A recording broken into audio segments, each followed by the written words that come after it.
A new study has found a link between preteens' use of social media and future depression. The study was conducted by researchers at the University of California, San Francisco, and published this week in the American Medical Journals Association journal, JAMA. The study said more time spent on social media may contribute to increased depressive symptoms over time. Ali Rogan spoke with the lead researcher, Dr. Jason Nagata. Dr. Nagata, thank you so much for joining us. Social media, children, lots of questions, few answers. What did your study find? We followed 12,000 preteens over 3 years, and we actually found big rises in social media use. So during that period, social media on average increased from 7 minutes a day to over 70 minutes a day, so a tenfold increase. And in our analysis, we actually found that rises in social media from year to year among these 9, then 10, then 11-year-olds were actually associated with future depressive symptoms in the following year.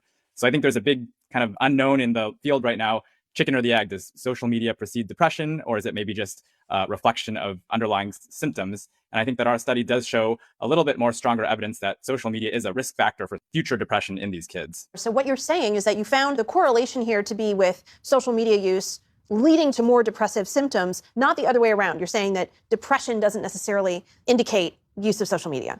Yes, in our study, we were able to follow these same 12,000 kids year to year. So we were able to look at both their depression and their social media use every single year. And so we could look at patterns in their use. And we found that those kids who had big spikes in their social media use from year to year, then subsequently had bigger spikes in their depression. But those kids who started off with increases in depression didn't necessarily use social media more. So it is indicating a little bit more of directionality that social media could be a risk factor for future depression. And talk to us about the size and the scope of this study. This sounds massive. How did you track this many children, and has that been done before?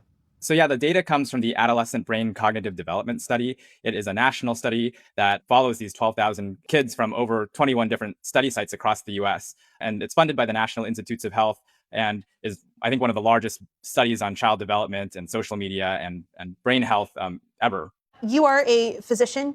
I know you're also a parent, and I wonder, seeing these results, what does it make you hope policymakers consider when thinking about social media's impact on children? I think one really important thing for policymakers to know is that technically the minimum age requirement for social media is 13 years, but this study essentially represented underage use of social media. And we found that even among 11 to 12-year-olds, over 2/3 had social media accounts, and on average, they had 3 or more different accounts. So these are all kids who had to put in fake dates of birth in order to get access to these sites. And I think it's just a reminder that there's not really robust age verification. So any kid, no matter their age, as long as they can put in a fake date of birth, currently is able to very easily access these sites. And many of the kids did report that they had secret accounts that their parents didn't know about. So I think one thing for policymakers to really understand is that the landscape right now is very easy for kids to get on, and there aren't very strong securities for privacy and protection for kids. That's such a fascinating ancillary piece of information that you found in looking at this data. I do want to ask, though, what is your advice for parents with the understanding that this data brings us to? Yeah, we actually looked at parent actions for rules and monitoring in the study, and we actually found out the biggest predictors of kids' screen use was actually their parents' screen use. And as a new parent, I think it's really important to practice what you preach. So if you're going to tell your kids to put down their phones, it's important that you role model good behaviors, otherwise your kids aren't going to follow the rules. The other 2 times that it might be really high yield to limit screen use is bedtime to try to promote good sleep, and also around mealtime to prevent overeating, because we know kids tend to overeat while they're distracted in front of screens, and also encourage in-person connections and conversations around the dinner table. Limiting social media around our kids, something I think most parents, including myself, should heed. Dr. Jason Nagata with the University of California, San Francisco, thank you so much for joining us. Thanks so much for having me.